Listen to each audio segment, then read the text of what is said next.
Hello students, question number 12 from JEE Main 2021, 17th March, shift 1. The question is the sum of possible values of x for tan inverse of x plus 1 plus cot inverse of 1 upon x minus 1 is equal to tan inverse of 8 upon 31 होगा है। अगर तो बताना है कि x का values का सम क्या आएगा। तो स्टार्ट करें, यहाँ पर हम लोग डायरेक्टली tan ले लो अगर मैं दोनों साइड, तो जब मैं tan लूँगा तो इस एंगल को a कह देते हैं, इस एंगल को b कह देते हैं। तो जब tan लेंगे तो tan a आएगा विच इज़ x प्लस 1 हो जाएगा, एंड प्लस आएगा फिर tan b आएगा, इसका वैल्यू रेसिप्रोकल हो जाएगा यानी कि x माइनस 1 हो जाएगा इसका value, and divided by 1 minus a into B हो जाएगा यानी कि x प्लस 1 tan a इंटू tan b, और इसका वैल्यू इज इक्वल टू हो जाएगा 8 अपॉन 31 दोनों साइड tan लेने पर। बस यहाँ पर अब सॉल्व कर लेते हैं।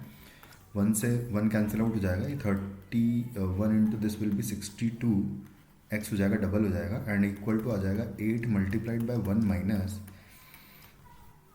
X square minus 1। तो ये हो जाएगा 62x is equal to 8 into यहाँ पर हो जाएगा ये 2 माइनस एक्स स्क्वायर, तो ये 16 कर देता हूँ मैं, तो 16 माइनस 8x स्क्वायर हो जाएगा। उसके बाद फिर सबको इधर ले आऊँगा तो 8x square and plus 62x होगा, माइनस 16 आएगा इज इक्वल टू 0। 2 से अगर पूरी इक्वेशन को डिवाइड कर दूंगा मैं तो हो जाएगा ये 4x square plus 31x and minus 8 is equal to 0। 8 चौक 32 होता है, तो ये हो जाएगा 4x square plus 32x minus x minus 8 is equal to 0। तो यहाँ से जो x का वैल्यू आएगा, यहाँ पर मैं 4x कॉमन ले लूँगा अगर, तो बचेगा x प्लस 8 माइनस 1 कॉमन लूँगा तो x plus 8 is equal to 0। तो यहाँ से x की दो वैल्यूज़ आ रही है, एक तो माइनस 8 और एक आ रही है 1/4।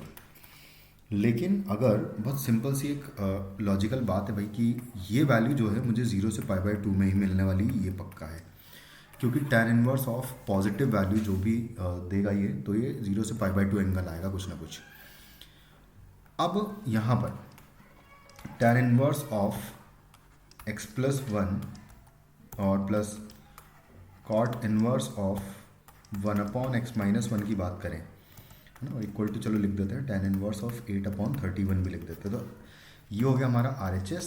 तो RHS जो है बेसिकली लेस देन π/2 वैल्यू देगा, हमको पता है। अब LHS की अगर बात करें तो ये जो वैल्यू देगा आपको, क्योंकि अगर 1/4 अगर मैं वैल्यू लेता हूँ, है ना, for x is equal to 1/4 बात कर रहा हूँ मैं, अगर यहाँ 1/4 पुट करूँगा तो पॉजिटिव वैल्यू आएगी, तो tan inverse of x plus 1 जो है 0 से लेके π/2 तक कोई वैल्यू देगा आपको।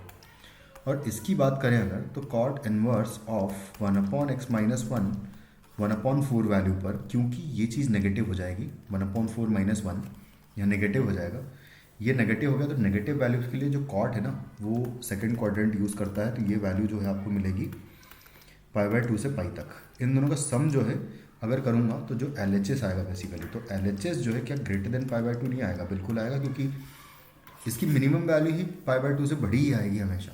तो दोनों का सम तो बेसिकली π/2 से बड़ा होना ही है, तो LHS greater than π/2 and RHS is less than π/2, तो ये वैल्यू एक्सेप्टेबल नहीं होगी, तो x can not be equal to 1/4। और अगर x जो है 1/4 नहीं हो सकता है तो उस सिचुएशन में सिर्फ एक ही सोल्यूशन आएगा, जो कि होगा x is equal to -8 is the only solution.